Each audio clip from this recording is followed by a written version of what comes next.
So ಇವಾಗ step deviation ಮೆಥಡಲ್ಲಿ ಮೀನನ್ನು ಹೇಗೆ ಕಂಡುಹಿಡಿಯೋಣ ಅಂತ ನೋಡೋಣ. ನಾವು ಇಲ್ಲಿ ಎಫ್ ಇಂಟು ಎಮ್ ಇಲ್ಲಿ ತನಕ ನಾವು ಕ್ಯಾಲ್ಕುಲೇಟ್ ಮಾಡಿದ್ವಿ. ಇವಾಗ ಸ್ಟೆಪ್ ಡಿವಿಯೇಷನಲ್ಲಿ ಡಿವಿಯೇಷನ್ಸ್ನ ಕಂಡುಹಿಡಿಯೋಣ. ಡಿವಿಯೇಷನ್ಸ್ನ ಹೇಗೆ ಕಂಡುಹಿಡಿಯೋದು ಅಂದರೆ, ಈ ಮಿಡ್ ವ್ಯಾಲ್ಯೂಯಿಂದ ನೀವು ಯಾವುದಾದ್ರೂ ಒಂದು ರ್ಯಾಂಡಮ್ ನಂಬರ್ನ ಚೂಸ್ ಮಾಡಬೇಕು. ನಾನಿಲ್ಲಿ 70 ತೊಗೊಂಡಿದ್ದೀನಿ, ಓಕೆನಾ. ಮಿಡ್ ವ್ಯಾಲ್ಯೂಯಿಂದ ಒಂದು ಅಸ್ಯೂಮ್ಡ್ ನಂಬರ್ನ ರಿಮೂವ್ ಮಾಡ್ತಾ ಹೋಗಬೇಕು, ಸಪ್ರಾಕ್ಟ್ ಮಾಡಿ, divided by common factor. So ಈ ಕಾಮನ್ ಫ್ಯಾಕ್ಟರ್ ಬಂದುಬಿಟ್ಟು ಒಂದು ಡಿಫರೆನ್ಸ್ ಇಲ್ಲಿ ನೋಡಿ, 10 ಮತ್ತು 30ಗೆ 20 ಡಿಫ್ರೆನ್ಸು, 30 ಮತ್ತು 50ಗೆ 20 ಡಿಫ್ರೆನ್ಸು. ಸೊ ನಾನು 20 ಅಂತ ತೊಗೊಂಡಿದ್ದೀನಿ. ಯಾಕೆ ಈ ಥರ ಡಿವೈಡ್ ಮಾಡ್ತೀವಿ ಅಂದರೆ, ನಾವು ಕ್ಯಾಲ್ಕುಲೇಟ್ ಮಾಡುವಾಗ ನಂಬರ್ಸ್ ತುಂಬ ಸಿಂಪಲ್ ಆಗಿರಲಿ, ಕ್ಯಾಲ್ಕುಲೇಷನ್ ಈಸಿ ಆಗಲಿ ಅಂತ ಮಾಡ್ತೀವಿ. ಓಕೆ, ಇವಾಗ ಡಿವಿಯೇಷನ್ಸ್ನ ಕಂಡುಹಿಡಿಯೋಣ. ದಟ್ ಈಸ್ ಎಮ್ ಮೈನಸ್ ನಾನು ಚೂಸ್ ಮಾಡ್ಕೊಂಡಿರೋ ನಂಬರ್ 70 ಡಿವೈಡೆಡ್ ಬೈ ಸಿ ಬಂದುಬಿಟ್ಟು 20. ಓಕೆ, ಇವಾಗ ಫಸ್ಟ್ ಒನ್ಗೆ ಎಮ್ ಬಂದುಬಿಟ್ಟು 10 ಮೈನಸ್ 70 ಡಿವೈಡೆಡ್ ಬೈ 20, ಆಗ 60 ಬೈ 20 ಈಕ್ವಲ್ ಟು 3. ಇಲ್ಲಿ ಮೈನಸ್ ಯಾಕೆ ಬರ್ತಿದೆ ಅಂದರೆ 70 ಮುಂದೆ ಮೈನಸ್ ಇದೆ ಅದಕ್ಕೆ.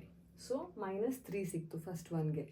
Next 30 minus 70 divided by 20 -2. ಇಲ್ಲಿ ನೀವು ಡಿಫ್ರೆನ್ಸ್ ನೋಡಿದ್ರೆ ಬೈ 1 ಡಿಫರ್ ಆಗ್ತಾ ಇದೆ. ಸೊ ಇಲ್ಲಿ -3 ಇದೆ, -2 ಇದೆ, ಹಾಗಂದ್ರೆ ಇಲ್ಲಿ -1 0 1 2 3. ಸೊ ಒಂದೊಂದೇ ನಂಬರ್ ಆ್ಯಡ್ ಆನ್ ಆಗ್ತಾ ಹೋಗುತ್ತೆ. ಓಕೆ, ಈಗ ನಾವು ಡಿವಿಯೇಷನ್ಸ್ನ ಕಂಡುಹಿಡಿದ್ವಿ. ಡಿವಿಯೇಷನ್ಸ್ ಆದಮೇಲೆ ಇದನ್ನು ನಾವು ಫ್ರೀಕ್ವೆನ್ಸೀಸ್ ಜೊತೆ ಮಲ್ಟಿಪ್ಲೈ ಮಾಡ್ತೀವಿ. ಇವಾಗ ಮಲ್ಟಿಪ್ಲೈ ಮಾಡೋಣ. 5 3 15 ಮೈನಸ್, ಯಾಕಂದರೆ ಇಲ್ಲಿ ಮೈನಸ್ ಇದೆ.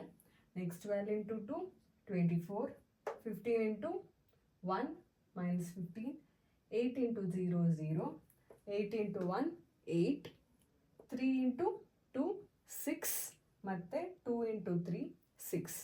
ಇದನ್ನೆಲ್ಲ ಆ್ಯಡ್ ಮಾಡಿದಾಗ ನಮಗೆ -34 ಸಿಗುತ್ತೆ. This is sum of F into D. Okay, ಇವಾಗ ಸ್ಟೆಪ್ ಡಿವಿಯೇಷನಲ್ಲಿ ಮೇನ್ ಕ್ಯಾಲ್ಕುಲೇಟ್ ಮಾಡಬೇಕು ಅಂದರೆ ಇದಕ್ಕೊಂದು ಸಪ್ರೇಟ್ ಫಾರ್ಮುಲಾ ಇದೆ, ಅದನ್ನು ನಾವು ಹಾಕ್ಕೊಳ್ಳೋಣ.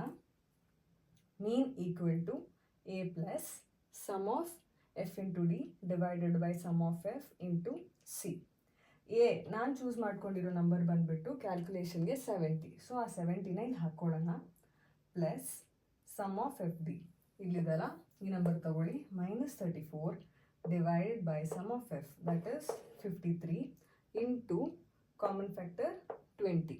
ಓಕೆ, ಫಸ್ಟು ನಾವು ಇದನ್ನು ಸಾಲ್ವ್ ಮಾಡಬೇಕು, ಆಮೇಲೆ ಈ ಅಸ್ಯೂಮ್ಡ್ ವ್ಯಾಲ್ಯೂನ ಆ್ಯಡ್ ಮಾಡಬೇಕು. ಓಕೆ, ಸೊ ಇದನ್ನು ನಾವು ಸಾಲ್ವ್ ಮಾಡಿದಾಗ ನಮಗೆ -12.83 ಸಿಗುತ್ತೆ. So 70 plus into minus minus, ಹಾಗಾಗಿ ನಾವು ಸಪ್ರಾಕ್ಟ್ ಮಾಡಬೇಕು. 70 ಮೈನಸ್ 12.83, ಆವಾಗ ಕೂಡ ನಮಗೆ 57.16 ಆನ್ಸರ್ ಸಿಗುತ್ತೆ. So this is how we calculate mean in step deviation method. Thank you.